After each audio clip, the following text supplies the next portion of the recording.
Howdy folks, and welcome to the Hillbilly Kitchen. Today we're making a traditional, basic Irish soda bread.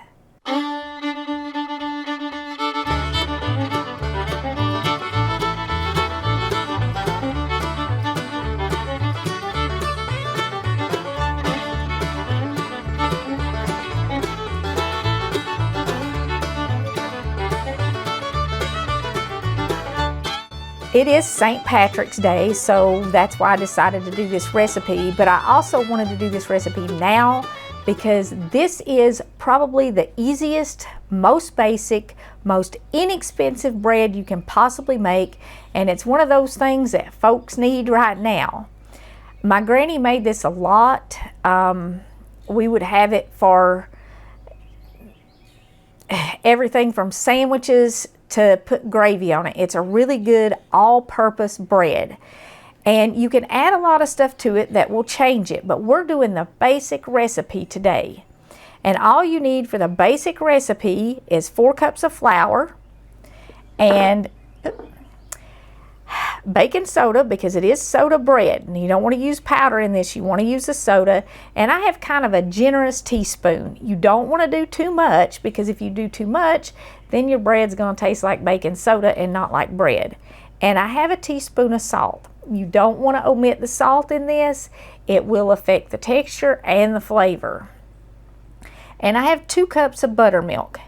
That's it. Now you can add an egg to it, and an egg will lighten it up. You can add a couple of tablespoons of butter to it. Just cut it in your flour if you want to do that, and it will make it more moist. I am using whole buttermilk though, and if you can't get the whole buttermilk, the butter is probably a good idea, because the only fat in this bread is in the buttermilk. So how I'm going to start is I'm just going to add my salt and my baking soda to this, and you can also add a little sugar in this if you want to. Lots of folks do a variety of like raisin bread with it, and they will add currants or raisins, and you can certainly do that, but this is the basic recipe. You can sift your flour, which will lighten it up a little bit. I kind of just use a whisk because this is a quick bread. It shouldn't take all day to make it, and that's the quick way to do it. And I'm just going to pour my buttermilk in here. You could possibly need a little more than 2 cups of buttermilk. It kind of depends on your flour. We've talked about how flour, if it's packed or the humidity, everything affects it.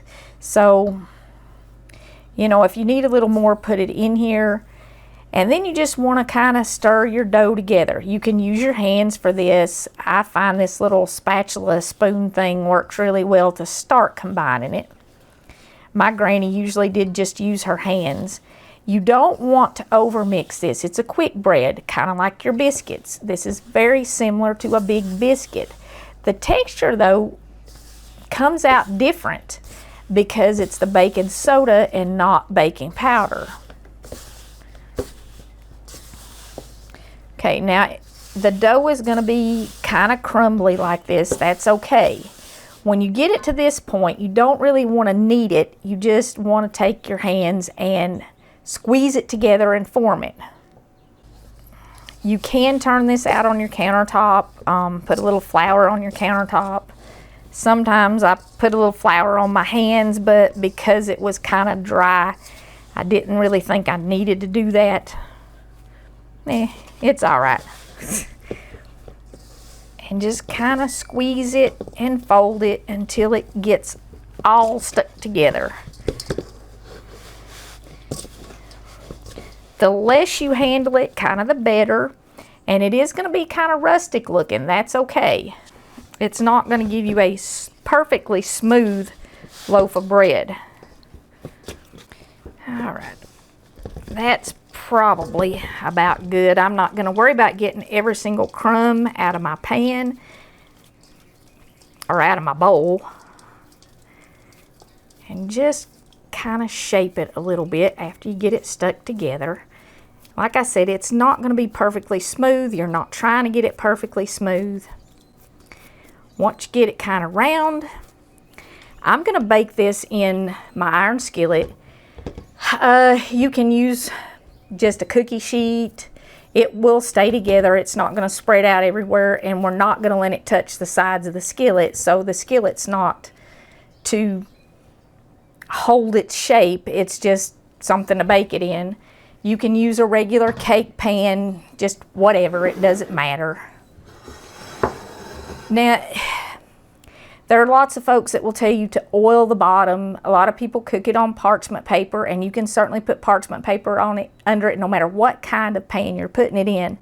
But what I do, and what my granny did, is put a little flour in the bottom of the pan. That will keep the bottom from burning, and it will also keep it from sticking. And just spread it out, and then when you're done baking it, you can wipe the flour out.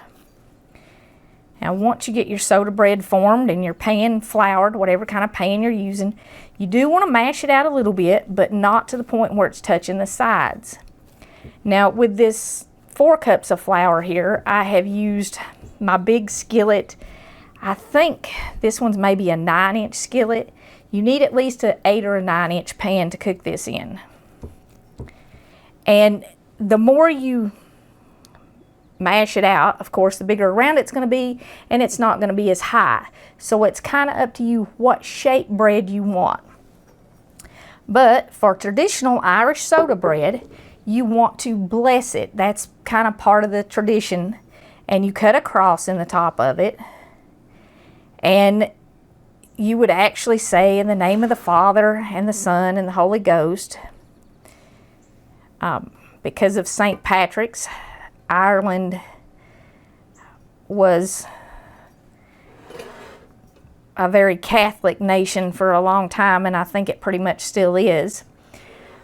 There are a lot of legends and superstitions, and you would go around, and in each corner of your cross you would cut a slit, and that was to let the fairies out so that they didn't curse your bread. What this really does is it lets your bread rise. And I'm not sure, if I thought there were evil fairies in my bread, if I would want to cut slits in the top of it and let them loose in my kitchen or not. Something else you can do, and you don't have to, you can just put it in the oven like this, is you can put a little bit of your buttermilk on top of your bread. If you added an egg to your batter, you could save a little bit of the egg and put that on top of it, or you could even break an egg and, you know, do an egg wash on it. But I just use what buttermilk is left in the bottom of the cup. And like I said, you don't have to do this, but it does give it a really nice texture. Now, most folks are also going to tell you to have your oven preheated to 425. I do not preheat my oven. What I do, like with my biscuits and my pancake batter and every other quick bread that I make, is I let it rest while my oven preheats. So what you want to do is just leave this on your countertop, turn your oven on 425, and then when your oven gets preheated, put this in the oven for 15 minutes. After 15 minutes, turn it down to 350.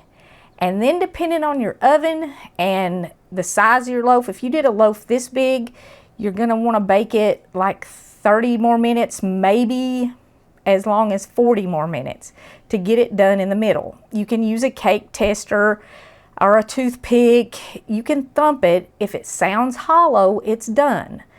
And you might even want to flip it out of the pan and test the bottom and make sure the bottom sounds hollow. But that's how you check it to make sure it's done. And start it at 425. 15 minutes, then turn it down to 350 until it's done. And that's going to be anywhere from, like I said, if you're making a smaller loaf, which I'm getting ready to pull a smaller one out of the oven, it takes about 20 to 25 extra minutes in my oven. This one would go 30 to 35 minutes. Depending on your oven though, it might take 10 to 15 minutes longer. So let's see what it looks like when it's done. Okay, this is what it looks like when it's done. And like I said, this is a smaller loaf. This loaf I only used 2 cups of flour in, so it is really easy to cut this in half. And I don't think I said, but you do want to use either all-purpose or bread flour in this. Oh, when it's done, it should not be stuck. And if you tap it, I think you can hear that. It sounds kind of hollow. That's what you're wanting, top and bottom. And you can see that flour keeps it from sticking there. You want to cool it on a rack.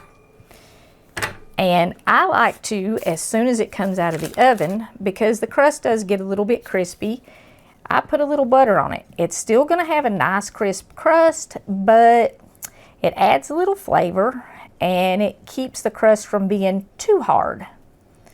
It makes it just crisp, not hard. And this is very cold butter, but just take a stick of butter and wipe it around on it and let it get all over the top. You get the idea there.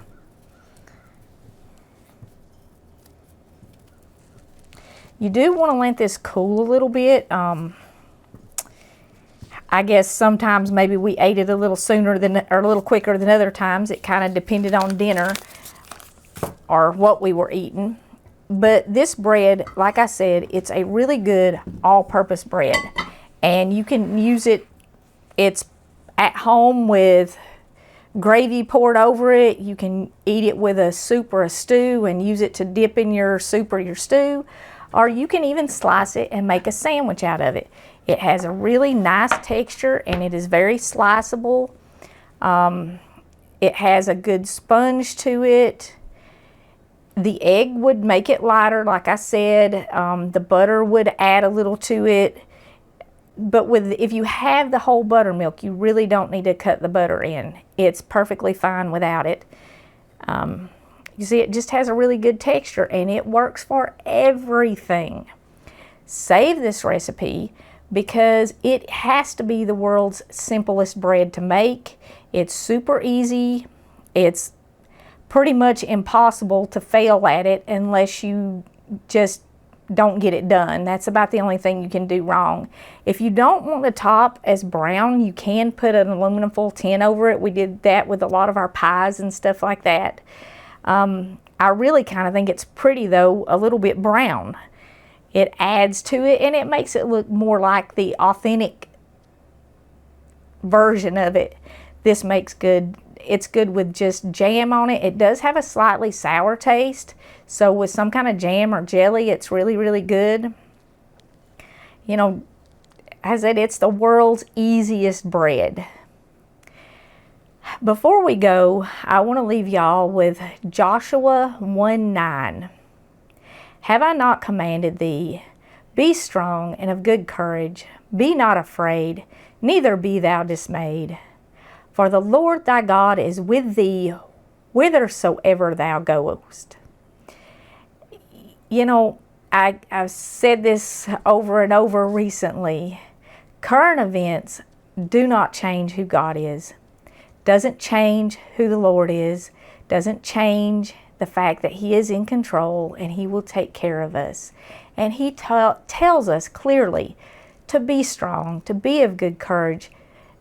We are to encourage the world. We should not be dismayed or worried about what's going on because current events do not change the outcome. I hope y'all have a happy St. Patrick's Day. Don't be afraid. Maybe read the story of St. Patrick and see if you can get some encouragement from his story because he certainly was a courageous man. And remember to put God first. Thank you so much for joining us in the Hillbilly Kitchen. If you haven't already, don't forget to click like and subscribe, and we'll see you again real soon.